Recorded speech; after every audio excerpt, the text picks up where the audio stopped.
건축관 멘토 최다정 팀장입니다. 오늘은 불법 건축물로 인한 이행 강제금에 대해서 안내를 드릴까 하는데요. 제가 얼마 전에 송파에 실거주를 목적으로 다세대를 매수하시는 손님이 계셔서 물건을 하나를 확보를 했습니다. 이제 분양표를 보니까 5층 중에 4층 매물이 가장 저렴하더라고요. 근데 일반적으로 5층 중에 4층은 선호도가 제일 높아서 가격이 높기 마련인데 이상하다 생각을 해보다 보니까 확장이 들어갔구나 싶어서 이제 확인을 해봤습니다. 실제로 한 5평 정도가 확장이 들어가 있는 상태여서 제가 손님께 이제 4층보다는 분양가가 조금은 더 높더라도 3층을 매수하시는 게 좋겠다라고 말씀을 드렸는데요. 실거주 목적이신데 500만 원, 1000만 원 아끼시려다가 계속해서 신경 쓰셔야 될 일들이 생기기 때문입니다. 바로 위반 건축물 이행 강제금 때문입니다. 이행강제금은 불법 건축물을 건축하게 될 경우 처음 허가받은 사항대로 원상복구를 할 때까지 시, 군, 구청에서 부과하는 과태료를 말을 합니다. 쉽게 말해 불법 증축, 불법 확장, 그리고 근생을 주거용으로 용도 변경할 경우에 벌금처럼 부여가 되는 제도를 말을 하는데요. 보통 1년에 한 번, 5번 이하로 부과가 되고 중대한 상황 같은 경우는 원상복구할 때까지 계속해서 부과가 되기도 합니다. 불법 확장의 경우를 예를 들어보면 허가받은 면적과 확장 면적을 합했을 때 85제곱미터 이하면 5번 이하, 그리고 허가받은 면적과 확장 면적을 합했을 때 85제곱미터 이상이 되게 되면은 원상복구를 할 때까지 계속해서 부과가 됩니다.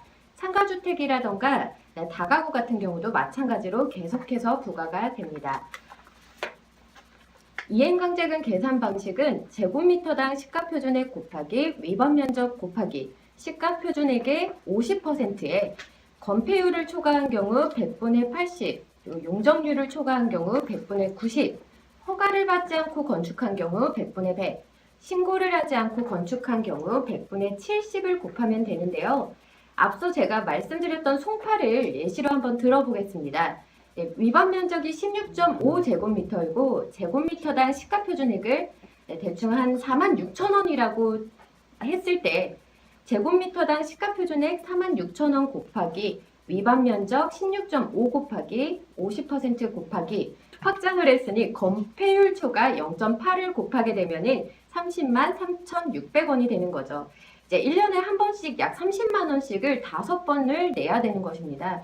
이 5회로 치면 약 150만 원 정도가 첫 분양 가격보다 추가적으로 발생이 되는 것인데요. 우선 계산법까지 제가 간단하게 안내를 드렸으니 여기서 제가 자주 하는 질문 Q&A를 한번 이제 준비를 해봤습니다. 첫 번째 질문, 안 걸리면 상관없지 않나요? 안 내면 어떻게 되나요?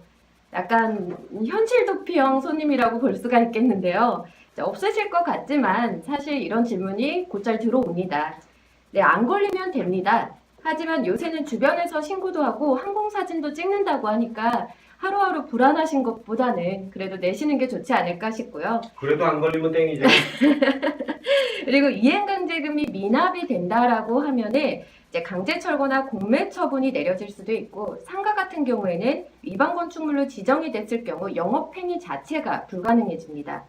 그리고 두 번째 질문, 위반 건축물을 매매를 했을 때 이행강제금도 승계가 되나요?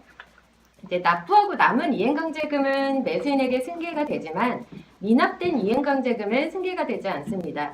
예를 들어서 매도인이 이행강제금을 3번을 납부를 하고 매도를 했을 때 이제 매수인이 나머지 2번에 대한 이행강제금을 지불을 해야겠는데요. 이제 매도인이 5번을 미납을 하고 이제 매도를 했을 경우에는 미납된 부분에 대한 책임이 매도인에게 있기 때문에 매수인에게 이전이 되지가 않습니다. 그럼 세 번째 질문, 위반 건축물은 모두 나쁜 것일까요? 우선 불법이기 때문에 위험하다고 볼 수는 있겠는데요. 하지만 잘만 틈새 공략을 한다면 시세보다 저렴한 가격으로 매물을 이제 사실 수가 있습니다. 일례로 경매시장을 들 수가 있겠죠. 앞서 말씀드렸듯이 85제곱미터 이하의 주거용 건축물 같은 경우에는 이행강제금이 5번 이하로 이제 발생이 되는데요.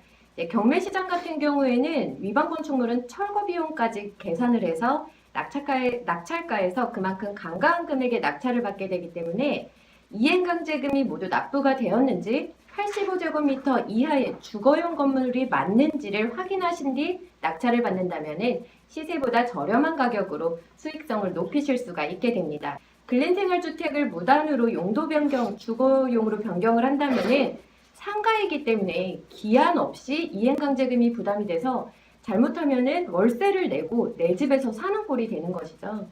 따라서 이제 매수 전에 건축물 대장을 꼭 확인을 해보시고 아직 위반 건축물이 아닌데 실평수랑 전용 면적이 차이가 난다라고 하면은 의심해 보실 필요가 있겠습니다. 그래서 여기까지 제가 이행강제금에 대해서 이제 간략하게 안내를 드렸는데요. 추가적으로 궁금하신 부분이 있으시다면 저희 부파공 카페에 댓글이나 글 작성해 주시면 제가 자세하게 답변 드리겠습니다.